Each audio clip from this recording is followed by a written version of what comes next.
ito na po yung result ng cleaning AC. Aircon filter.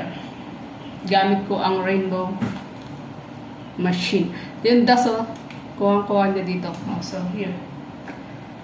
Malinis-linis naman na.